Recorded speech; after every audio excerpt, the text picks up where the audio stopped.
Hello, dear audience. Welcome to RKTV. Indian National Center for Seismology reported a magnitude 4.5 quake in Nepal near Kharpunath, Amla, Karnali Pradesh only 30 minutes ago.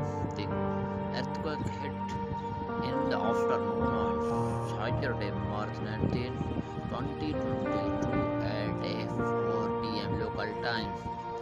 At an intermediate to considerable depth of 229 kilometers. The exact magnitude, epicenter, and depth of quake might be revised within the next few hours or minutes as seismologists review data and refine their calculation or as other agencies issue their own. Please like and subscribe our channel for more updates.